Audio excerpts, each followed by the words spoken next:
Capítulo 8. A medida que se aproximaba la celebración de la Pascua, los peregrinos de diversos lugares iban acudiendo a Jerusalén. Como ya no cabían en la ciudad, acampaban fuera de las murallas. Las calles y el patio del templo se hallaban completamente abarrotados de gente. Gran cantidad de comerciantes habían montado sus puestos, extendiéndose hasta las escaleras que conducían al patio de las mujeres. Allí vendían animales para las ofrendas, los corderos pascuales y las aves. También cambiaban el dinero por las antiguas monedas que eran necesarias para pagar el impuesto del templo. Algunas monedas habían sido limadas y al hacer el cambio se tenía que comprobar su peso. El negocio del cambio de monedas estaba en manos del sumo sacerdote, que con aquellas transacciones obtenía enormes beneficios. Alrededor de los puestos se organizaba un verdadero alboroto. Los gritos del regateo llegaban hasta el patio de los hombres. Los corderos balaban, las aves aleteaban apretadas en las jaulas. Los vendedores gritaban animando a la gente para que comprara sus productos.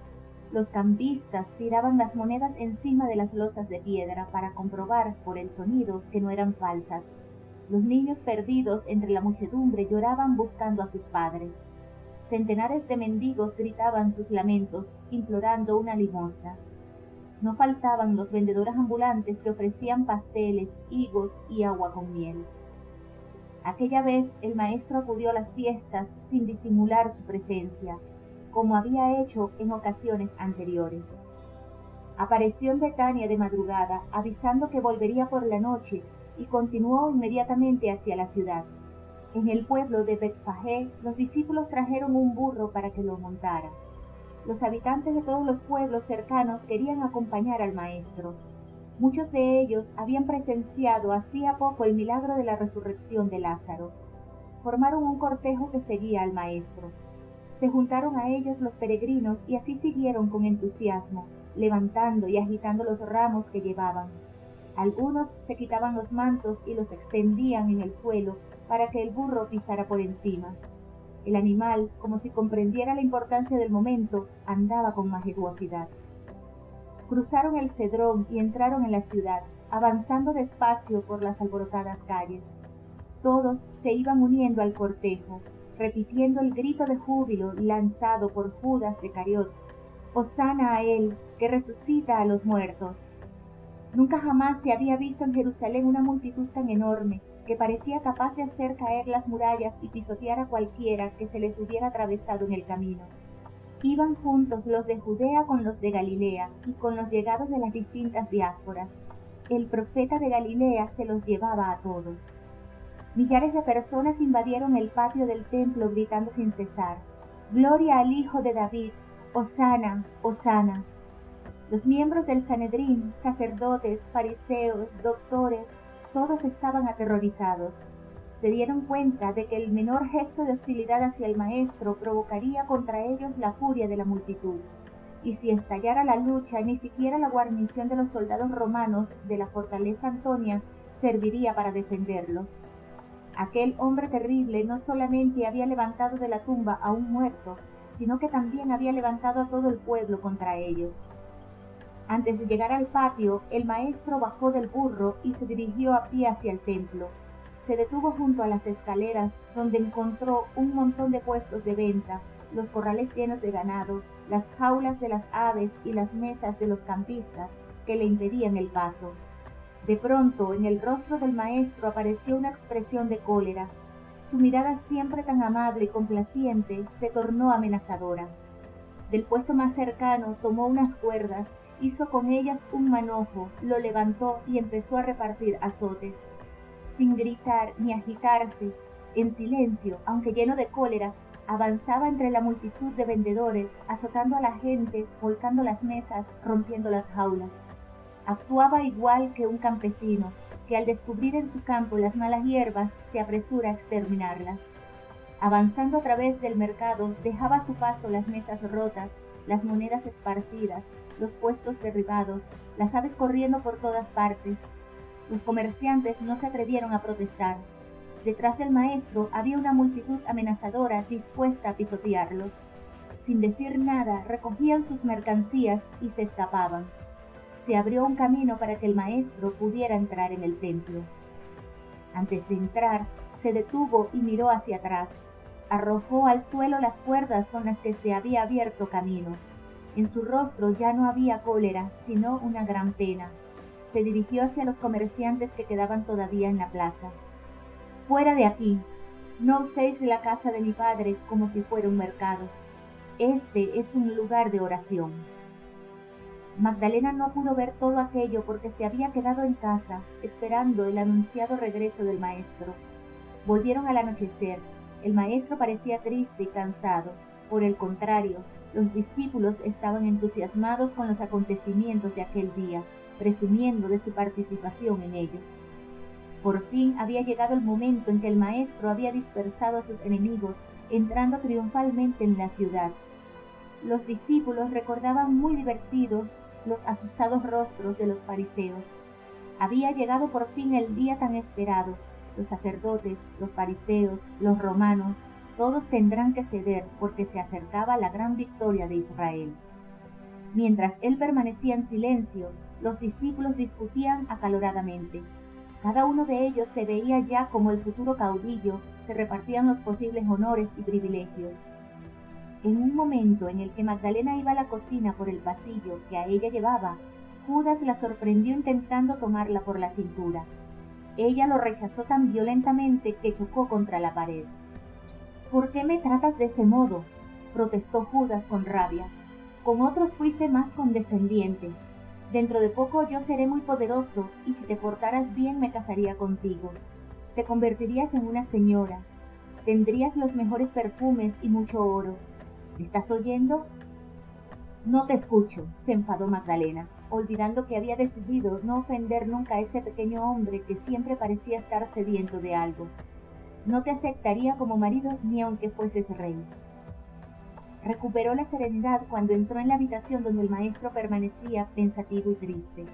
Magdalena se sentó a sus pies, preguntándose si no sería ella la causa de sus preocupaciones.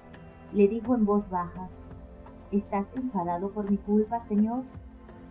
No le contestó, sumergido en sus pensamientos, pero después dijo: «Hoy todos me han seguido. Dentro de pocos días será diferente.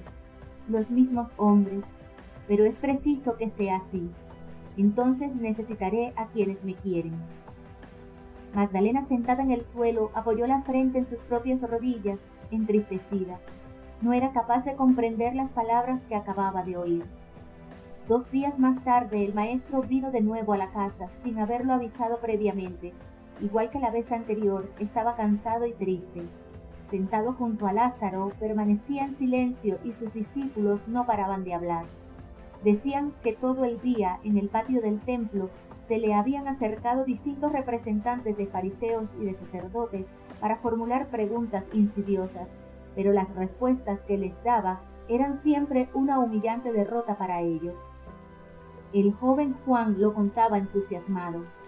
«Hoy han venido algunos miembros del consejo de los fariseos, todos ellos venerables doctores, y le preguntaron al maestro con tono muy serio: ¿quién te ha concedido el derecho de enseñar?». Pero él les replicó tan serenamente como de costumbre: «Os daré la respuesta si vosotros contestáis a una pregunta mía. ¿Quién otorgó a Juan el derecho a enseñar?». Ellos se reunieron para deliberar antes de dar la respuesta. Temían decir algo en contra de Juan, que era admirado por el pueblo. ¿Y sabéis lo que respondieron por fin? Pues que no lo sabían. Todo el mundo empezó a reírse y el maestro dijo: «Si vosotros no queréis responderme, yo tampoco os daré mi respuesta». Se fueron enfadados y la gente se burlaba de ellos. Entonces el maestro contó una agada sobre un padre que mandó a sus hijos a trabajar en su viña.